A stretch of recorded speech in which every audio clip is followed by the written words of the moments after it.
Olá, bom dia. Você vai ver no Câmara hoje. Já está na Câmara o projeto do governo que define as regras e contrapartidas para a renegociação da dívida dos estados.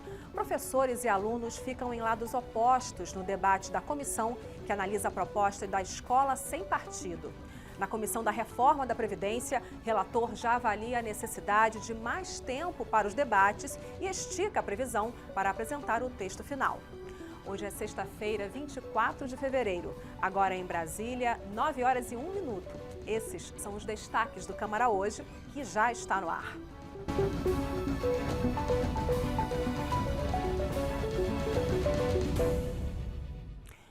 O deputado federal pelo PMDB do Paraná, Osmar Serralho, foi escolhido pelo presidente Michel Temer para o Ministério da Justiça.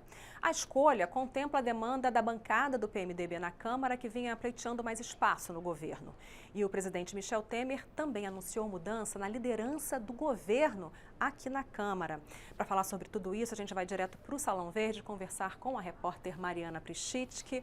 Mariana, bom dia. A gente começa então essa sexta-feira com essas notícias. O deputado André Moura confirmou ontem à noite, né, a saída dele da liderança. Isso, Vera, bom dia a todos. Mudanças no xadrez político aqui do Congresso Nacional, na Praça dos Três Poderes. O deputado André Moura, que é do PSC de Sergipe, recebeu ontem um telefonema do presidente Michel Temer, agradecendo pelo trabalho desempenhado à frente da liderança do governo e anunciando que não seria mais líder do governo. Moura ontem publicou essas informações uma nota oficial nas redes sociais e disse que foi com enorme orgulho que serviu ao governo Temer.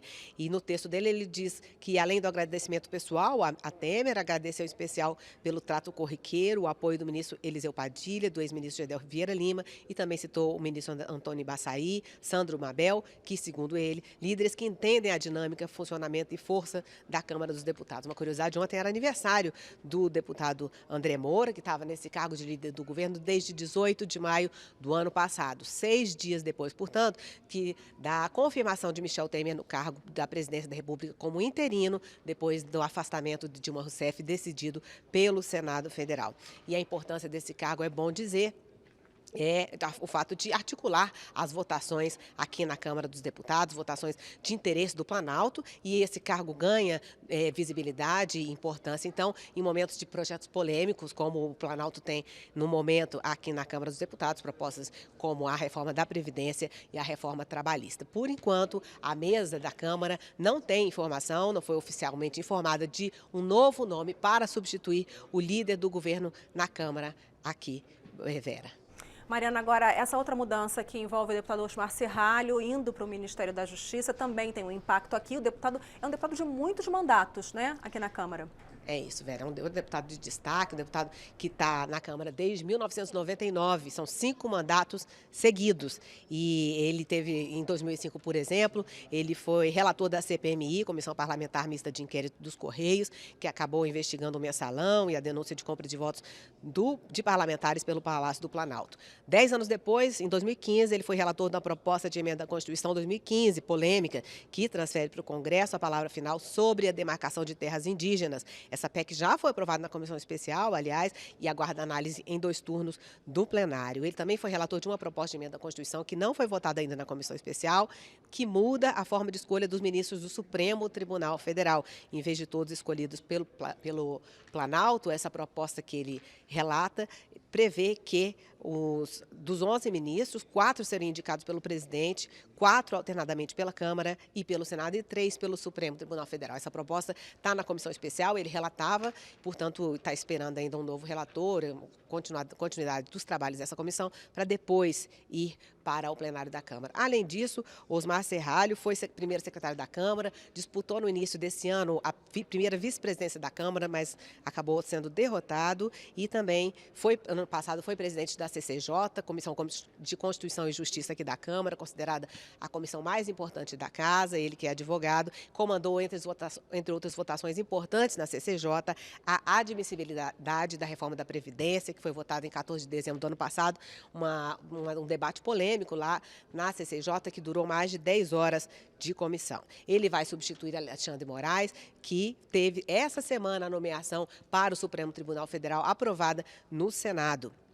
Vamos falar um pouquinho também sobre próximas votações. Semana que vem aqui na Câmara não está prevista votação, só debates no plenário aqui na Câmara. E na outra semana, depois do Carnaval, então, é possível, bem provável, que os líderes se reúnam para dividir, escolher as comissões permanentes, qual partido vai comandar qual comissão permanente aqui da Câmara, sendo que isso leva de acordo com os critérios de proporcionalidade. Quer dizer que os maiores partidos ou blocos partidários escolhem primeiro qual comissão querem presidir e comandam mais comissões permanentes na Câmara. Hoje são 25 comissões permanentes que discutem assuntos diversos. Tem muita importância porque vários projetos, Vera, eles não passam pelo plenário, eles são discutidos conclusivamente pelas comissões. Quer dizer que se todas as comissões concordarem, aprovarem o projeto, segue direto para o Senado e pode, inclusive, virar lei. E, além disso, tem duas comissões, a CCJ, a Comissão de Constituição e Justiça, e a Comissão de Finanças e Tributação, que tem o poder de barrar um projeto que esteja em análise na Câmara, se considerarem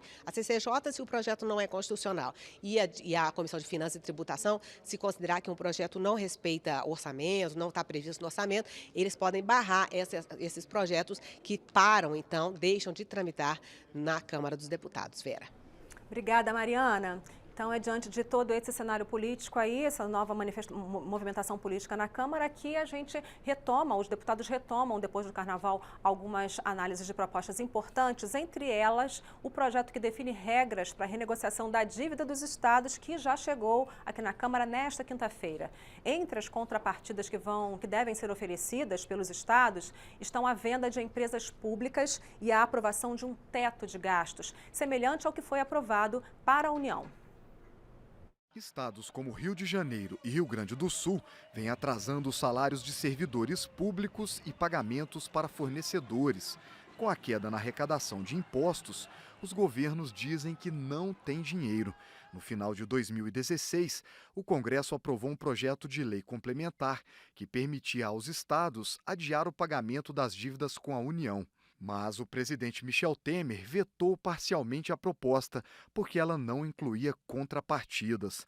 O projeto encaminhado pelo governo define as condições para aderir ao chamado novo regime de recuperação fiscal. Os estados que quiserem participar vão ter que adotar um teto, congelando as despesas nos valores atuais, corrigidos pela inflação ou pelo crescimento da receita, o percentual que for menor. Vão ter que vender bancos estatais, empresas de energia e saneamento para pagar dívidas. Também vão ter que aumentar a contribuição previdenciária dos servidores ativos, inativos e pensionistas para no mínimo 14%.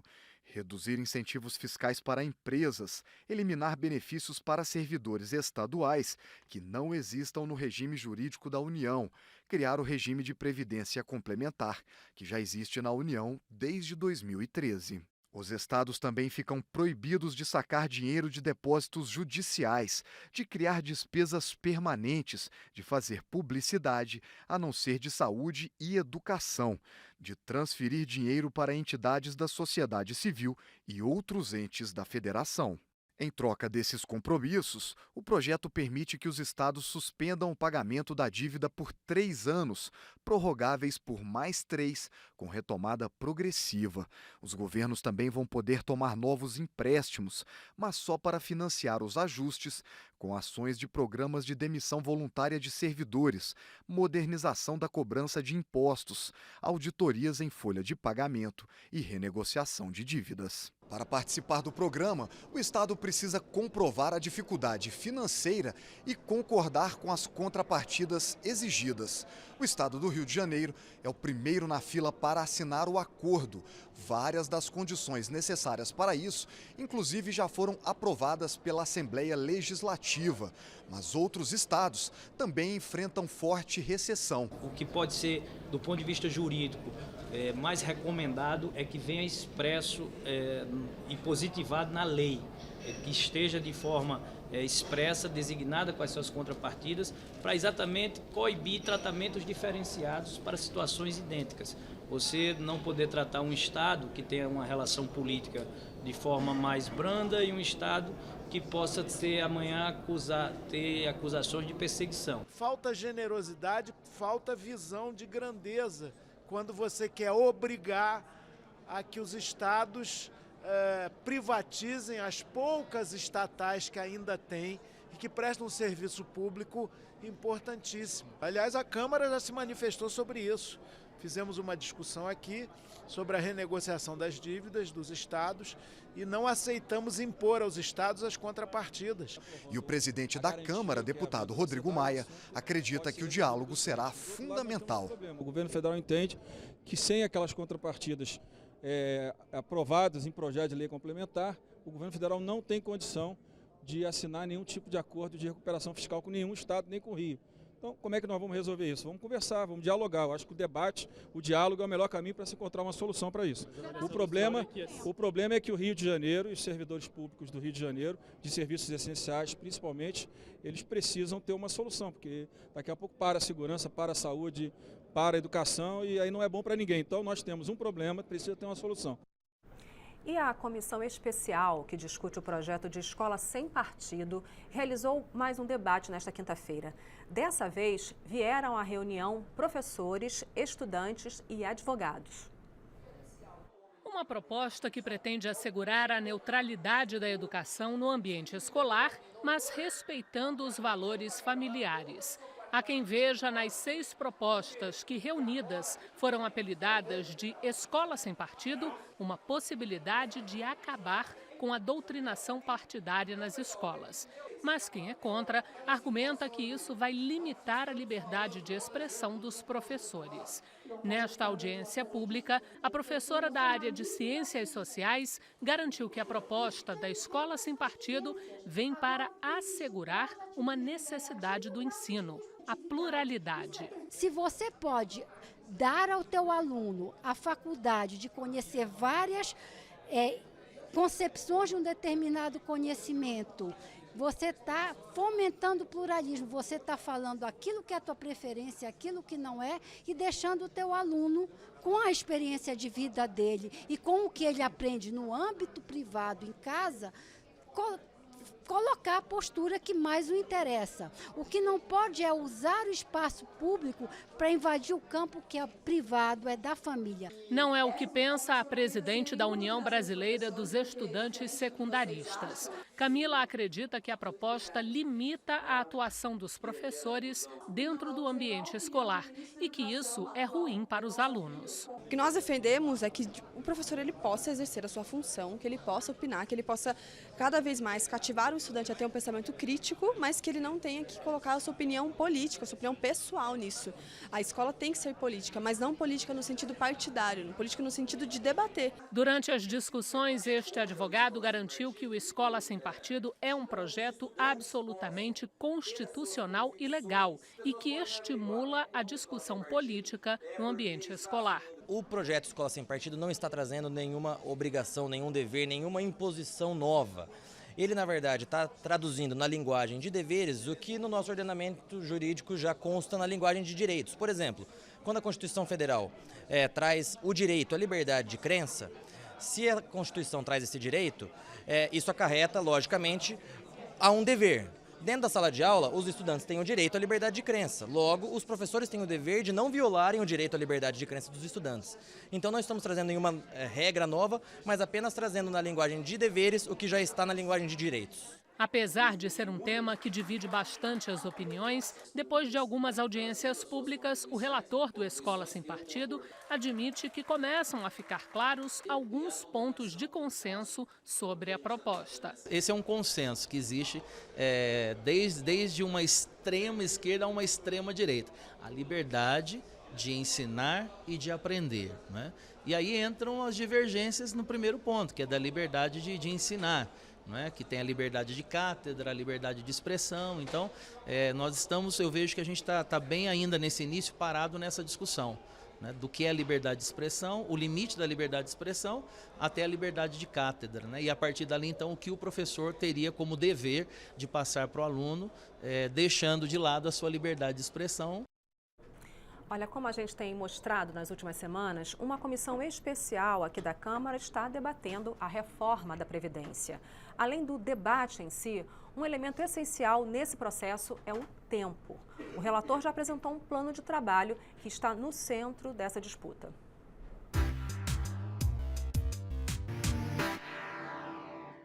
quanto debate precisa ser feito para mudar a Previdência. Isso depende.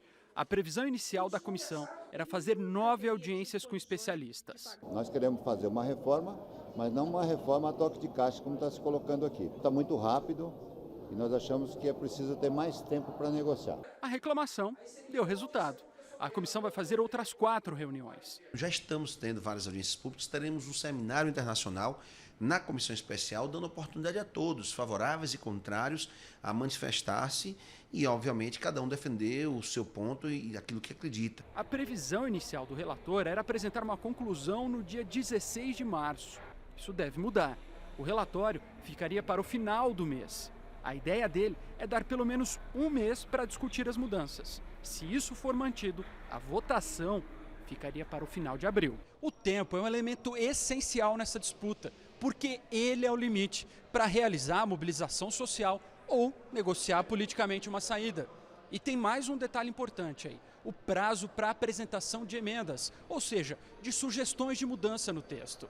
Até agora já foram 6 de 10 sessões e 8 emendas foram apresentadas. Até o final, o número de emendas poderá servir de termômetro para saber quantos e em que pontos os deputados discordam da reforma da Previdência. A CPI da Lei Rouanet ouviu nesta quinta-feira mais 2 empresários acusados de fraude na captação de recursos por meio da lei, que foi criada para incentivar ações culturais. A Comissão Parlamentar de Inquérito, que analisa irregularidades na aplicação de benefícios fiscais concedidos por meio da Lei Rouanet, ouviu depoimentos de Bruno Vaz Amorim e Felipe Vaz Amorim, do Grupo Bellini Cultural. Os 2 foram acusados pela Operação Boca Livre da Polícia Federal de fraudes na captação de recursos públicos por meio da lei, como superfaturamento, apresentação de notas fiscais frias e shows com artistas famosos em festas privadas. Para o deputado Exalci Lucas, as irregularidades só foram possíveis por falta de fiscalização do Ministério da Cultura. Como não tem fiscalização, como não há nenhuma explicação dos erros cometidos, os caras vão fazendo. E aí foram avançando. Então você tem empresas do mesmo grupo que em momentos são proponentes, em outros momentos são fornecedores. A CPI da Lei Rouanet já fez várias audiências baseadas na operação da Polícia Federal contra o Grupo Bellini. Mas os deputados acreditam que ocorreram irregularidades também em outras empresas. O Grupo Bellini representa 2% dessa questão no mercado. Nós temos que avançar e buscar outros patrocinadores e captadores, e como, por exemplo, o que aconteceu com o recurso da Petrobras, do Banco do Brasil, Itaú Cultural, Fundação Roberto Marinho. Tem uma série de captadores e patrocinadores que envolvem vultuosas quantias, que a gente precisa ter isso de forma mais transparente. Não é uma CPI para ficar ali em cima só do que a Polícia Federal já fez em torno do Grupo Bellini. No meu entendimento, o Grupo Bellini cometeu ilegalidades, tem que ser responsabilizado, mas não fica só ali. Vamos apurar os demais erros e vamos apresentar propostas concretas para melhorar a Lei Rouanet e torná-la mais transparente e mais democrática. E numa audiência da Comissão Especial que analisa mudanças no Código Penal, especialistas criticaram as regras sobre a prisão preventiva estabelecidas na lei. Para os juristas, o texto atual é muito genérico e facilita um abuso desse tipo de medida cautelar. A prisão preventiva é aquela em que não há prazo para o detento ser liberado. Deveria ser uma medida determinada pelos juízes de forma excepcional, feita apenas quando existir chance de o réu interferir nas investigações. Mas no Brasil, a prisão preventiva vem se transformando em regra. Por conta disso, quase metade das pessoas que estão nas penitenciárias ainda não foram julgadas. Durante a audiência pública na Câmara, o professor da USP, Maurício Dieter, defendeu que os juízes deveriam aplicar a prisão preventiva somente em caso de crime grave. A minha proposta é de que determinados crimes sem violência, sem grave ameaça, para réus que ainda são primários, seja proibido ao juiz aplicar a prisão processual, tendo em vista que existem mecanismos menos coercitivos para poder resolver problemas similares. A maioria dos deputados da comissão se mostrou contrária ao fim da prisão preventiva, mas defenderam que o juiz seja obrigado a estipular um prazo para que o acusado não fique preso indefinidamente sem receber um julgamento justo. O prazo da preventiva também é fundamental, né, para que a gente possa também ter uma segurança que o processo ele não está aviltando o direito e a garantia do cidadão, né, porque o juiz não pode ser um inquisidor. Nós precisamos ter uma sanção em relação às prisões cautelares. Tem um prazo da prisão cautelar e normalmente esse prazo passa e a pessoa continua presa sem que tenha nenhuma sanção. Nós defendemos que, passado o prazo da prisão cautelar, a pessoa tem que ser solta. Prisão preventiva, prisão provisória não pode ser algo interminável. Assim como a prisão temporária tem prazo, penso que a prisão preventiva também precisa ter um regramento. Os pressupostos para a prisão preventiva. Por exemplo, para a garantia da ordem pública. O que é a garantia da ordem pública? É um conceito aberto que deixa o juiz muito à vontade para acolher qualquer situação que porventura lhe convier. Eu penso que essas questões precisam ficar bem claras para dar segurança não só ao aplicador da lei, como também a quem está sendo processado. A comissão ainda vai realizar várias audiências públicas no primeiro semestre deste ano. O objetivo é promover alterações no Código de Processo Penal.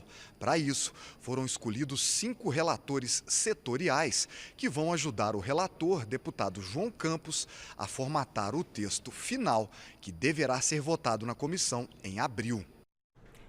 Você já viu nesta edição do Câmara Hoje, Comissão da Reforma da Previdência, relator já avalia a necessidade de mais tempo para os debates. Chega à Câmara o projeto de renegociação da dívida dos estados e com as contrapartidas. CPI da Lei Rouanet ouviu 2 empresários acusados de fraude na captação de recursos. Agora em Brasília, 9h22. E você vai ver depois do intervalo. Câmara aprova projeto que obriga empresas de transporte coletivo a divulgar o telefone de atendimento ao público na parte de trás dos ônibus. E mais. Isenção de impostos para idosos na compra de remédios. Os detalhes desse projeto a gente te mostra já.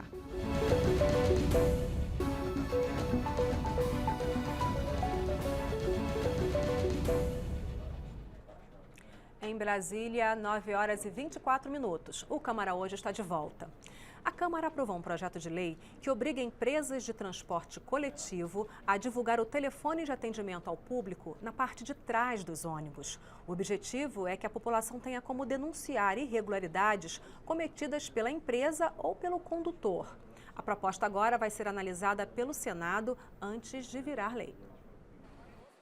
No Distrito Federal, as empresas de ônibus já são obrigadas a divulgar um telefone para atendimento aos usuários. Nós temos reclamações relativas a toda a ordem de motivos, né? Pode ser através de descumprimento de horário, descumprimento de itinerário, uma má conduta de um motorista ou de um cobrador, pode ser também relacionado a um elogio a algum operador que teve alguma ação que mereça o elogio, pode ser uma sugestão do usuário de criação de linha. Então, essa é a nossa rotina de operação do sistema de transporte, que contempla todas as sugestões e reclamações dos nossos usuários. Algumas cidades também já obrigam a divulgação do telefone de contato. A proposta aprovada na Câmara pretende tornar a medida obrigatória no país inteiro. Todo ônibus terá que mostrar o número do telefone para reclamações na parte de trás, de forma visível. A iniciativa é aprovada pelos usuários, já que nem sempre o serviço prestado agrada. As empresas têm que ter um número automático, não é só botar a câmera para assalto dentro de ônibus. Tem que colocar um telefone para que as pessoas respondam, sabe, literalmente. Meu amigo, o cara correu, o cara errou. Mas não é só o motorista, é o serviço em si. No caso, eu sei, né? Assim, a gente sempre precavê, mas tem gente que não conhece. Então, quem não saberia já vai ficar sabendo. A gente desacredita tanto que a gente acaba não ligando. Você acha que não vai funcionar. Então, eu acho que é mais do que só essa obrigatoriedade. É uma questão da gente ter um processo educativo mesmo. O presidente da entidade que representa as empresas de ônibus diz que a alteração do Código de Trânsito é oportuna. Para ele, as empresas também têm interesse em saber como está sendo tratado o usuário do transporte coletivo. É importante você conhecer a opinião do passageiro, né, com relação ao serviço que você presta, e também ter um feedback das pessoas que usam o transporte público diariamente do comportamento dos seus próprios funcionários. Quer dizer, o passageiro pode ser um fiscal da empresa e a gente vê, as empresas veem isso com bons olhos. Para a própria empresa é muito importante que ela tenha ali um canal para monitorar esses possíveis comportamentos eventualmente inadequados por parte de alguns motoristas. Fazendo isso, inclusive a empresa estará preservando o seu nome, preservando a sua marca. Não só na área de transporte, mas em todo o segmento, na área de saúde, na área de educação também. É sempre bom que nós tenhamos um telefone, uma orientação de onde nós podemos fazer a reclamação ou a sugestão ou até mesmo, às vezes, o próprio elogio, se há um comportamento dentro do padrão, até mesmo acima da obrigação daquele motorista. A população brasileira está envelhecendo, a gente sabe disso. A Organização Mundial da Saúde prevê que o número de pessoas com mais de 60 anos no país deve triplicar até 2050.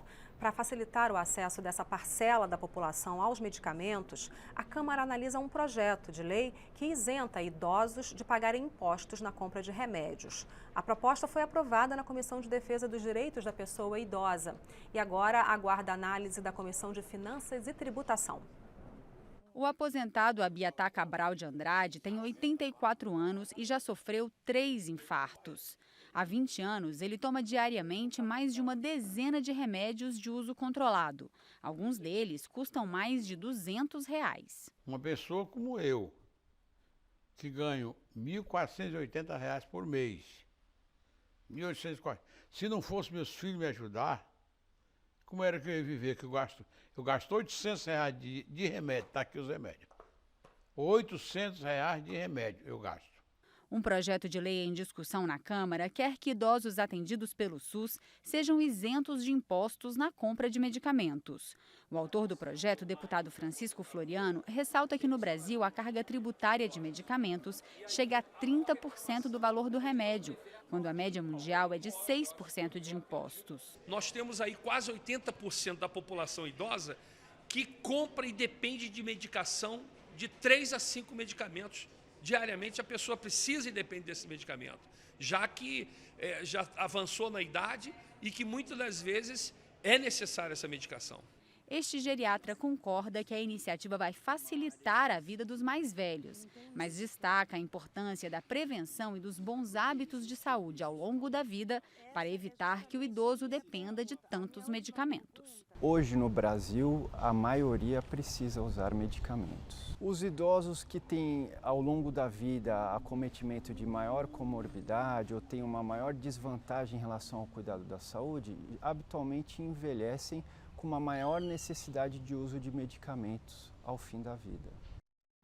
E um projeto em análise aqui na Câmara propõe que estudantes universitários cumpram carga horária de 2 horas por semana em salas de aula do ensino básico, em atividades voltadas à divulgação e promoção do conhecimento científico. O objetivo é despertar nos mais jovens o interesse pela ciência.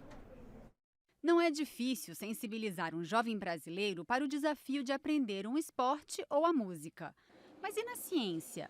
As grandes conquistas dos cientistas brasileiros não têm a mesma visibilidade. Um projeto de lei em discussão aqui na Câmara traz uma ideia para entusiasmar os mais jovens a se aprofundar no conhecimento científico. Transformar os universitários em porta-vozes da ciência dentro das salas de aulas do ensino básico, fazendo assim uma ponte entre universidade e escola. Se o projeto for aprovado, todo estudante de universidade pública terá de cumprir 2 horas semanais de alguma atividade relacionada à sua área de conhecimento para divulgar e promover a formação científica dos estudantes mais jovens. Este especialista em educação aplaude a iniciativa e sugere que as horas em sala de aula contem como créditos para os estudantes universitários. E na medida em que esse estudante ele participar de um projeto social, seja de um projeto de alfabetização, um projeto na área da saúde, de educação, certamente também ele vai aguçar a sua sensibilidade em relação aos desafios e às demandas e aos problemas mais críticos que nós estamos vivendo hoje. Relator do projeto na Comissão de Educação, o deputado Sérgio Vidigal gostou tanto da ideia que decidiu ampliar o alcance do projeto. Nós propusemos que todos os alunos, mesmo que estejam em escolas privadas, nível superior, mas que sejam beneficiados de programas do governo federal, também tenham a mesma responsabilidade e o mesmo compromisso também de também levar uma participação sua de 2 horas nas escolas de educação básica com seus conhecimentos. João Vitor da Silva, bolsista do ProUni, que está terminando o curso de jornalismo, concorda com a iniciativa e se entusiasma com o impacto positivo que os universitários podem ter nas novas gerações. Eu, quando era criança, eu gostava de quando vinha alguém de fora para me ensinar, porque tirava aquele professor que eu via sempre e trazia algo novo, tipo um jovem. Era mais uma espécie de conversa, então, às vezes pode até levar um conhecimento novo para os alunos, né? Ensinar o que ele está aprendendo na faculdade, talvez desperta o interesse de alguém, né? Eu não vejo como um pagamento, eu acho que é algo bom mesmo, né? Porque a pessoa não está tendo que tirar do próprio bolso, ela está acrescentando o currículo dela. Sim, é uma coisa obrigatória, só que acho que não vai ser um trabalho, não vai ser algo como pagar, vai ser só uma retribuição. E olha, nos Jogos Olímpicos de 2016, torcedores foram proibidos de exibir cartazes de protesto político nas arenas e estádios. Mas um projeto de lei pode liberar esse tipo de manifestação durante eventos esportivos.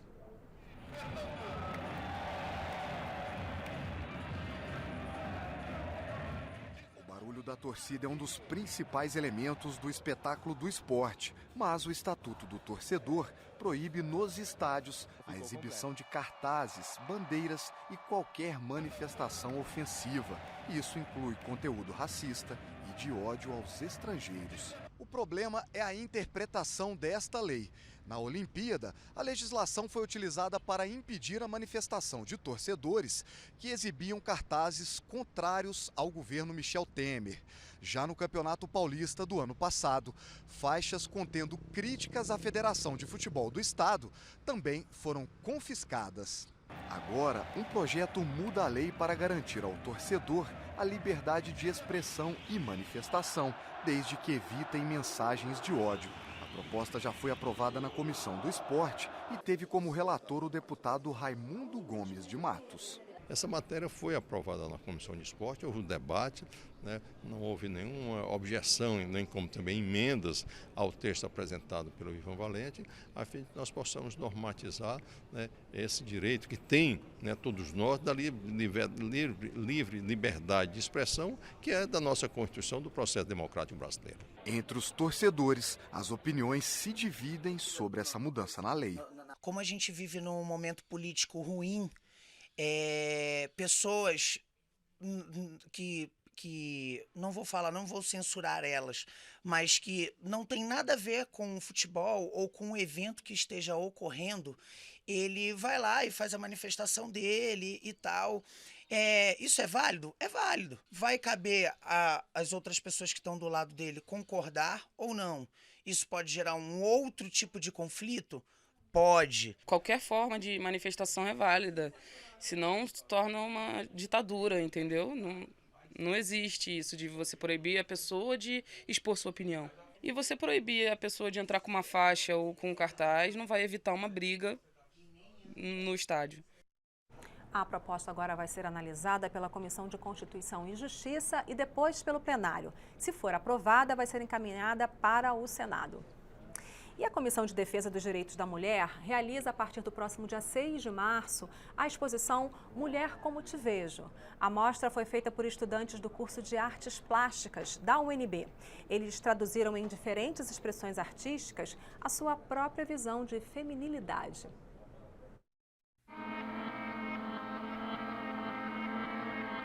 Expressar o que é ser mulher hoje e refletir sobre a igualdade de gênero em esculturas, em telas, na xilogravura e até com o bordado.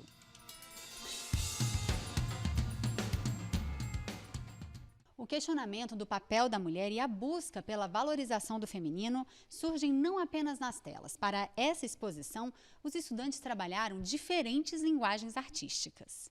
Eu aprendi a bordar com a minha avó desde criança, assim, e eu vi isso recentemente como uma estética artística. E eu vi na exposição uma oportunidade de demonstrar essa nova forma de expressão para mim. Letícia usou agulha e linha para retratar uma pioneira da política brasileira. Escolhi representar a Alzira Soriano porque ela foi a primeira prefeita do Brasil. Ela foi eleita mesmo antes das mulheres terem o poder de voto. Nas obras surgem ainda grandes nomes femininos na arte, na literatura. Mulheres que inspiram as novas gerações. De alguma forma elas marcaram história, seja conspirando, seja escrevendo alguma coisa, mas que elas de alguma forma deixou, né, a marca delas assim na sociedade. Aqui tem Anne Frank, Anita Garibaldi, tem a Fúvia, Joana d'Arc, entre outras aqui. Mas nem sempre é uma mulher famosa que serve de modelo para estes jovens artistas na busca pela igualdade. A inspiração pode estar dentro delas mesmas. É uma personagem que eu criei quando eu era criança, que ela partia da ideia de brincar de ser princesa. Só que no caso, a princesa é quem tinha o cavalo branco e a espada. Então, essa personagem ela serviu de referência para mim do que eu queria ser como pessoa durante muito tempo. Dessa garra de você lutar pelas coisas que você quer.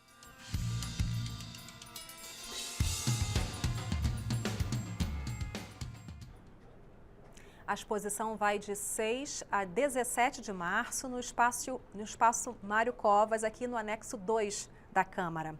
E além dessa exposição que a gente mostrou, a Comissão dos Direitos da Mulher também preparou uma cartilha para inspirar a participação feminina, especialmente na política. A presidente da comissão explicou a iniciativa. O Senado.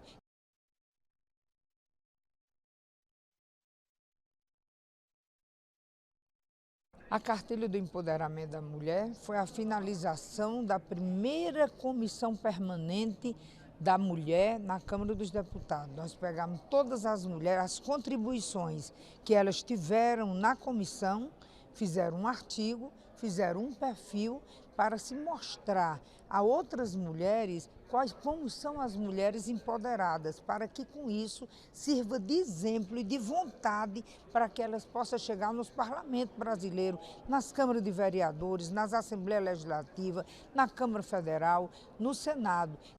E nesta edição do Câmara Hoje, você viu Comissão da Reforma da Previdência. Relator já avalia a necessidade de mais tempo para os debates. Chega à Câmara o projeto de renegociação da dívida dos estados e com as contrapartidas. CPI da Lei Rouanet ouviu 2 empresários acusados de fraude na captação de recursos. Projeto em análise aqui na Câmara prevê isenção de impostos para idosos na compra de remédios.